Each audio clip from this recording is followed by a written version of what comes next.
Activists are outraged over Facebook's decision to shut down an event page for an anti-racist rally. 25 accounts and pages have been shut down for being involved in a coordinated, inauthentic behavior. Organizers argue the counter-protest against a white supremacist rally set to occur in August 12, in fact, here in Washington, is, in fact, real. Facebook also took down the event hosts page called Resistors, saying it had a previously Russian-linked account as one of its administrators for 7 minutes. For context and perspective on all of the above, we're joined by Democratic strategist and former Obama campaign regional field director Robin Biro and Republican grassroots strategist Scotty Nell Hughes. Good evening. Good evening. Scotty and Robin, in that order. Has Facebook been weaponized in a game-changing way for elections in the USA?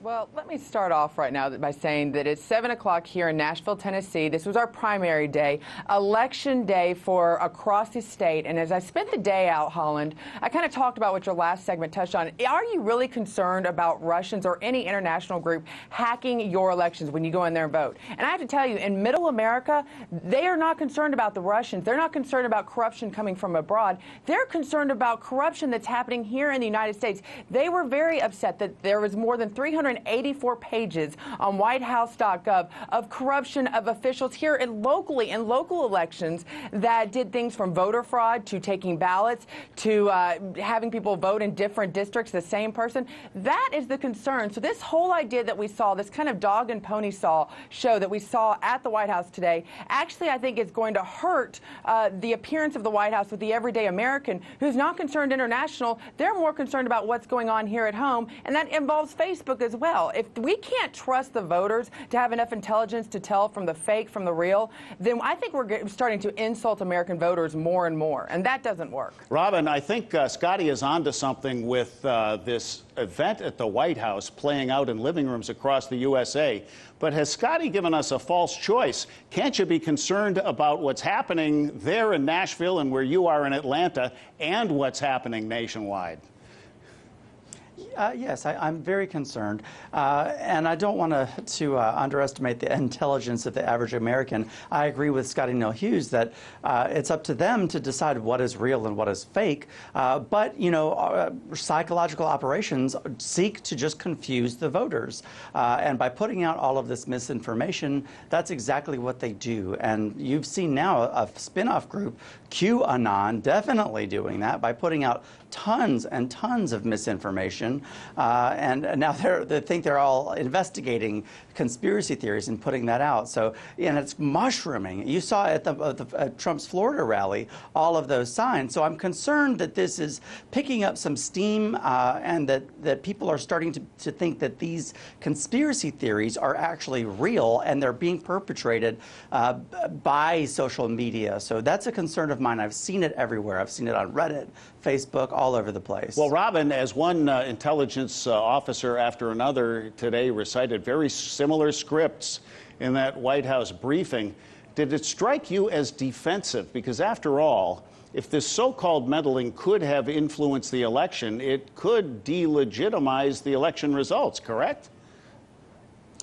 I hate to say that could be a possibility, but, you know, we have to look at what happened. We're still getting all of that information together. But I was really proud of them today to stand up and say that they've now offered protection to all 50 states, that all 50 states have taken them up on that. That's great progress. I was concerned that this president would turn a blind eye to this because, frankly, I thought that this might benefit him headed into the midterms. But basically right now we're seeing just confusion everywhere. They're putting out so much misinformation on both sides that it's confusing the American public in general, and that I don't like, especially as a Army veteran. I just want the truth out there so that Americans can make an informed decision when they head to the ballot box. Scotty, as for our own homegrown social media, President Trump's tweets have always been over the top.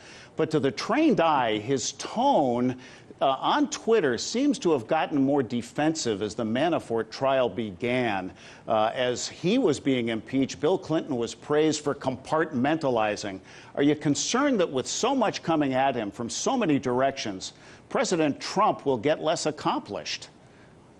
Well, President Trump's going to get accomplished what President Trump wants to get accomplished. I think what we're seeing with his tweets right now, and he's gone on several Twitter storms, is his frustration at the narrative not being given, the whole truth, the whole picture is not being given. It's being very selective, and the mass media is being able to choose what they're going to report or not. And I think that falls on the communication team once again at the White House and their failures at not actually getting information out quick enough. In fact, they're letting everybody kind of pick and choose what they want to cover instead of saying, no, here's the actual truth. That's what's going on. But Holland, I want to go back to Facebook real quick. And what has been so interesting about all of this problem about Facebook being selective and who they're shadow banning and all of this social media side, and that might be happening, but guess what? During the Obama administration, they were praised for how they utilized social media. The Obama campaign was saying how wonderful it was that they motivated and they engaged. You never saw the critique of how much they involved social media. So on the other hand, you know, once again, just like there's been no proof of Russian collusion happen, there's not a single person that has stepped forward and said that they voted for President Trump or Bernie Sanders or anyone else because of a meme they saw. Once again, if you tell the American people time and time again, you're too stupid, believe me what I say, eventually they might start believing it. That's what's the problem right now. It's not necessarily social media or the media itself not telling the entire picture. It's what they're telling them. Unfortunately, they think at some point it's going to take, and that's when we're going to have major misinformation and one echo chamber competing against another. Robin, I got 15 seconds, but bottom line it for me. Russia, Russia, Russia. Genuine concern or phony baloney? It's a genuine concern, but I'm glad to see that the president and the administration is taking it seriously. Today's press conference was a good step in the right direction, Holland. Robin Byro and Scotty Nell Hughes, thank you for joining us tonight. Thank you.